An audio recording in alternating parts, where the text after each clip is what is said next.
So talk about doing the action scenes against the green screen and then seeing the film for the first time. What was your reaction? I mean, the action sequences are unbelievable, and certainly when you're dealing with the Coliseum fight, this was something that we trained for weeks in April.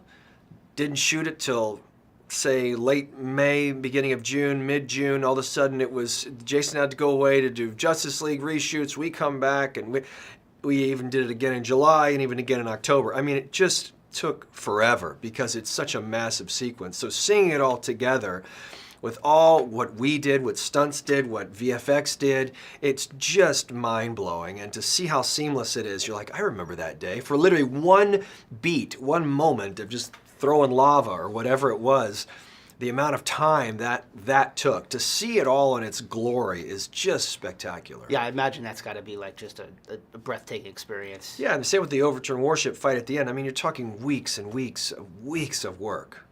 You know, despite being a bad guy, Orm does have some positive motivations. What do you think really motivates Orm?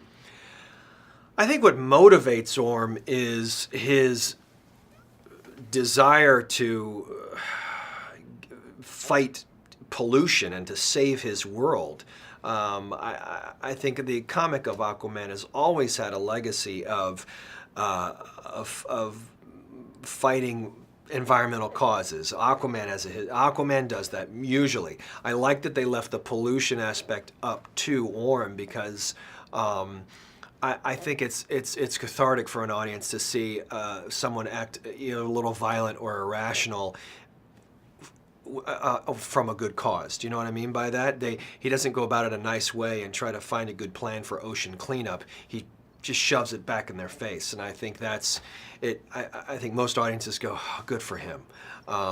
So he starts from a very real place. I think the way that he goes about it and his actions are certainly informed by him being a very angry, troublesome young child, which is or Atlantean, which is deeply rooted in the comics. And he's always had this resentment towards Arthur and sort of wanted to know him, I think, and probably secretly knew because he was firstborn, even though Arthur is half Atlantean, there was going to be a fight for the throne at some point. Yeah, talk a little bit more about Orm and Arthur's relationship, sort of.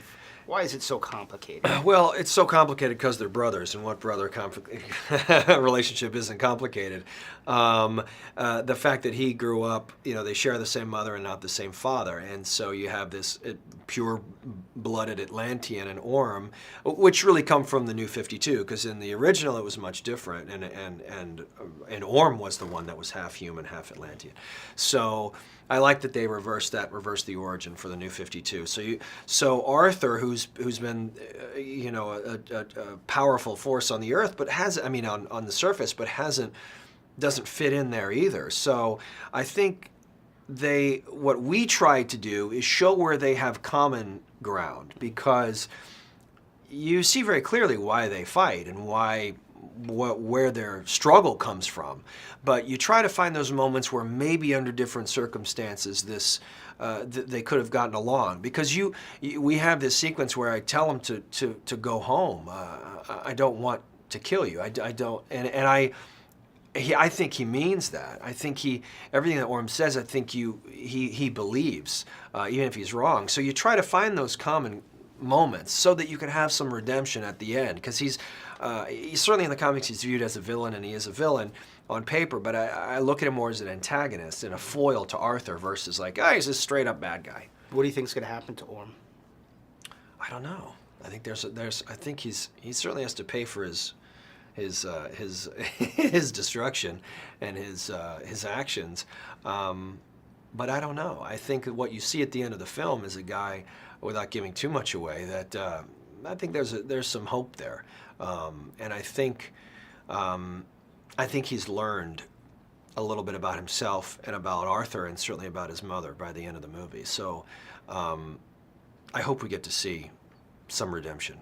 I think it's the most ambitious DC movie. I also think it's the one that has the most fun. Was it a fun experience making it? Oh yeah. I mean, it was tough, but I don't complain. It should be tough.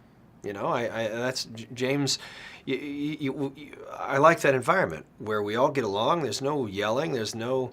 we're here to make a good movie, and it's Aquaman. It should be fun, but he's also going to push every department, and I agree with that.